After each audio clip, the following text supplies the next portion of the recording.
Here we are again, back to Abidjan. Yeah. Cheers to life and blessings. So how's life here? Everything's good, man. The Lord has been faithful. Right. Can't complain, man. All right, man. That's A great. lot happened in my life. I can imagine. Yeah. That's how life is. Life is like a roller coaster. Exactly. There's always something going on. Yeah, that's It's made of ups and downs. So the most important thing is to hold on. You know, Yeah. it's about your grip, strength. You have to keep pushing. Keep pushing. You keep pushing. You don't stop. But then there's always a point as well where you're out of strength. And then you remember Philippians 4:13. Yeah. Exactly. Sometimes you get to the point in life where everything that you have to do is to remember what has already been said. That's the strength. Because life is like a power bank. Definitely. So everything that is in stock, when you don't have no more resources, then you can only count on the resources that you already have and everything that's been already said about your life. Yeah. Man, congratulations. You've recently been, I think it was yesterday, Yes. you've been ordained as a pastor Right. I did. at such a young age. Yeah. How does that come about? This is certainly the result of years of dedication Definitely. and like seriously and genuinely transformed life. That's right. So looking back to your journey, can you share with us your testimony? Okay. I think 2016 I went to Bible school, but that wasn't the time yet for me to be ordained as a pastor. But I learned a couple of things over that, and then I came back home. But one thing with God, if God said one thing in your life, it definitely and it's certainly gonna happen. You know, it's gonna take time for you to build yourself, to have some experience, to understand certain things. Because when God's called you, one thing that's very important also is to get prepared. You know, so once you prepare enough, then you're gonna understand everything that the Lord want to do with you. That's very important. So that's a little bit of my journey. I recently got ordained as a pastor, so yeah, it's a new journey for me. I'm still wet behind the ears when it comes to the idea, but everything is about experiencing and trusting the process and keep going. That's it. Okay. Yeah. How do you think about this new responsibility? Because I think it feels like a burden on your shoulders for you to become a pastor. You will be a shepherd. Being in charge is very different from being taken care of. Yes. Your sense of accountability grows, I would say, and of course you'll always have mentors and people who will accompany you, but it's also like a free fall, right? That's right. You're alone, and it's of course with God we're never alone, but it could be a bit of a lonely journey as well. Right. And as a matter of fact, part of the Christian journey, part of the walk with God, is somehow lonely. Very. Lonely in the sense that, of course, we have God with us, but sometimes you feel that God is purposely distant from you, and that's a way for Him to test your faith. Will you take that leap of faith knowing that God will back you up? Or will you just try to, like they say, rely on your guts, which is not spiritual? Yeah. Right? So- That's the thing. Yeah, go ahead. In my experience, what I have to say, when God told me to become a pastor, it was very difficult for me to accept that, But, one thing with God is the fact that you don't have to see everything before you decide to move. Because if you're waiting for God to show everything before you move, I can assure you it's never gonna happen. Because what's the meaning of faith if you have to wait before everything else fall into place? It's never gonna happen.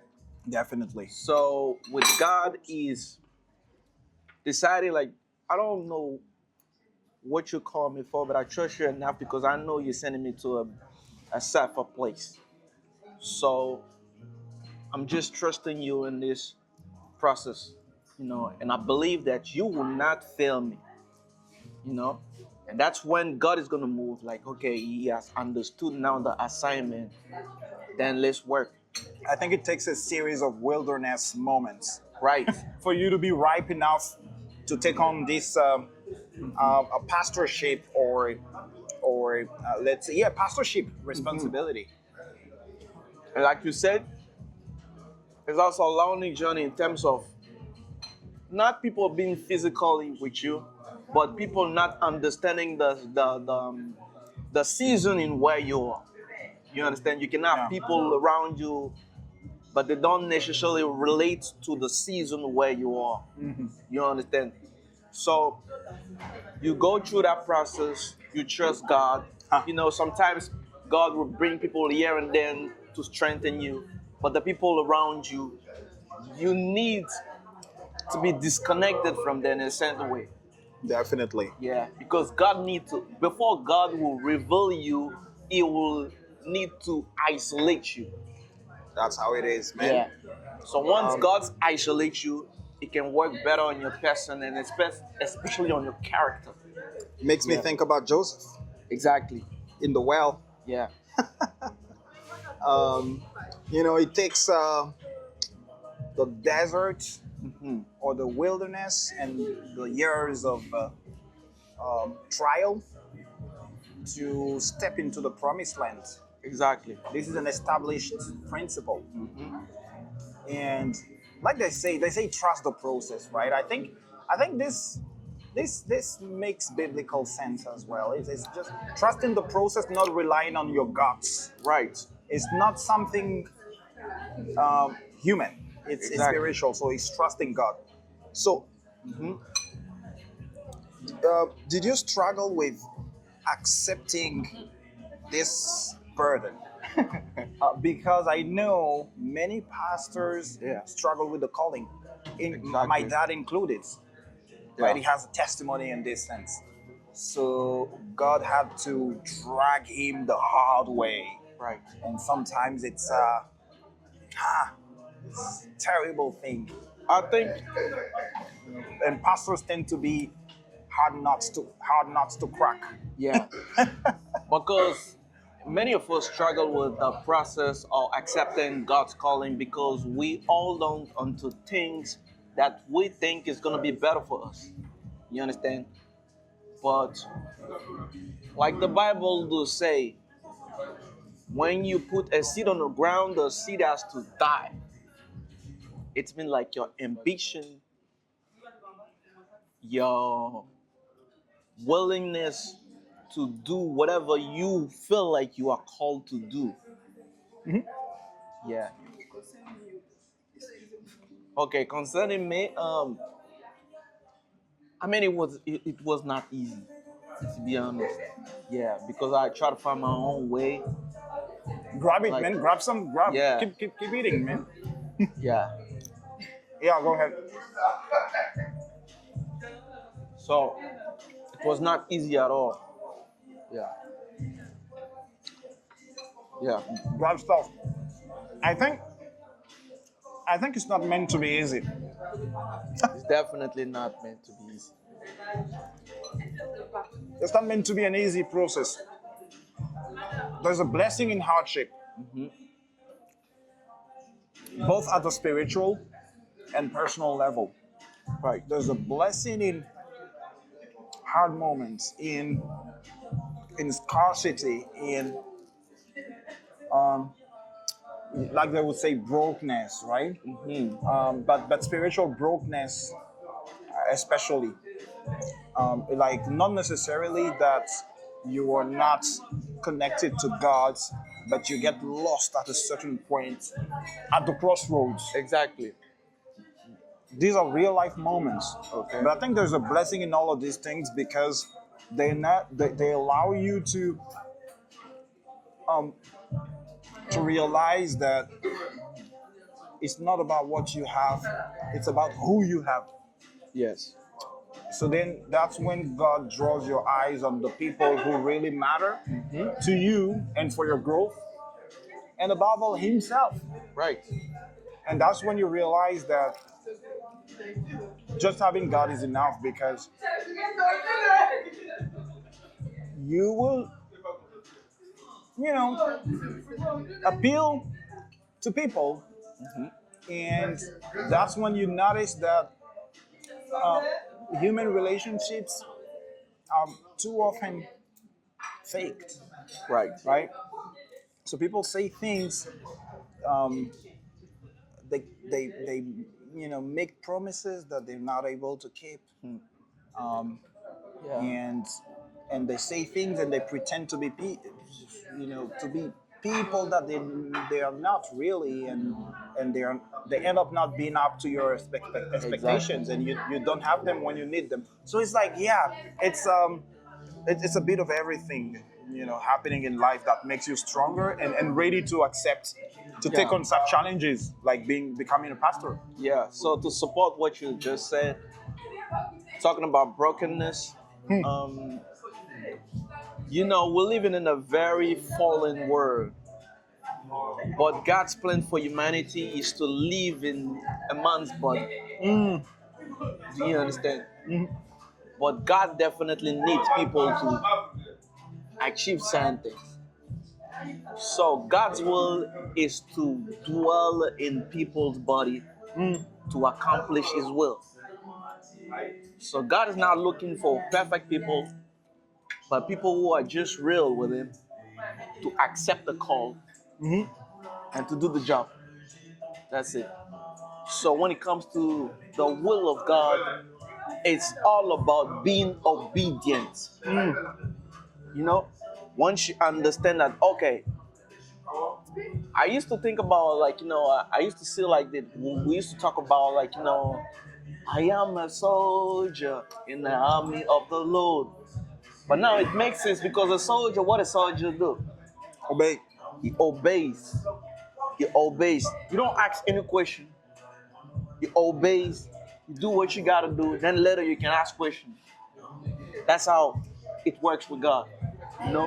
Definitely. But the thing is, like, God will never gonna fail you. He's never gonna fail you. You just have to be obedient, no matter how hard it is. You just have to obey. But people, they have a hard time doing that because they're holding on to things that they think that are better for themselves. Yeah. And they think they'll fix it with last minute prayer and fasting. Right. Yeah. While obedience is better than sacrifice. Yeah, obedience is better than sacrifice. Yeah. I want to talk about sacrifice. We talk about, be willing to present yourself, to present your body. Some people, they want to serve God with things. Okay, they want to negotiate with God, but you don't negotiate with God. You don't do that. Yeah, God has certain things He wants you to do. Are you willing to do it? You just have to go and do it. Exactly. I think it's also about your experience with God. Your perception of God's faithfulness. If you've really gone through experiences, and that's what I've always asked God. Right. God, walk me through your different aspects of your faith. Right. Because you never get to understand, or to have a sound understanding, Exactly. of God. But I've always asked God to walk me through different aspects, different sides of His face, through experiences. And I think I can say that as of today, I have more of an experience based faith than a faith based on your parents' words or words that you've heard or maybe words that you've read. Right. And humans are more inclined to rely on or to believe in what they've been through than what they've heard. So I think experience really matters in Right. this sense. You know, if you've had a chance to experience God's faithfulness in different situations and to feel privileged at least once in your Christian life, Right. it's going to be hard for you to not to believe, not to trust the process Right. in God. Yeah. So I think that's where that's where it all starts. When you go through that school, through that journey, you can take on pretty much everything God brings in. Huh? That's right. So, You so know- yeah, go ahead. We were made in the image of God. You know? So God can only be known to the extent of what you want him to be known. Yeah. If you believe God is going to be a provider for you, and he's going to be providing for you. If you believe that God is a healer, then he's going to heal you, Definitely. you know? But sometimes he does it in a very, Particular way. particular way. By the way, the word says God is mysterious. God is a God mysterious is very God. mysterious. So his ways are difficult Exactly. to understand. It says he writes vertical lines on horizontal lines. It's terrible. It's not about trying to understand. It's gonna be hard.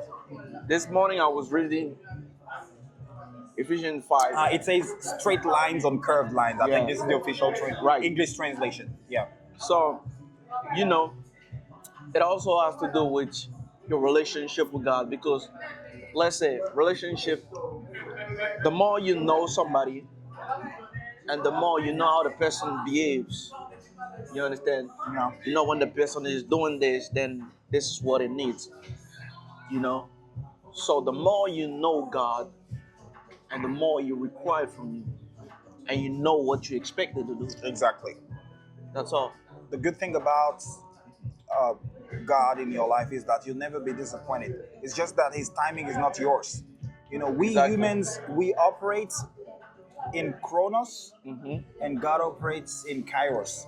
So if you want to try and mix Chronos with Kairos, it's gonna be hard for you to understand the stages and the Very steps odd. and the seasons.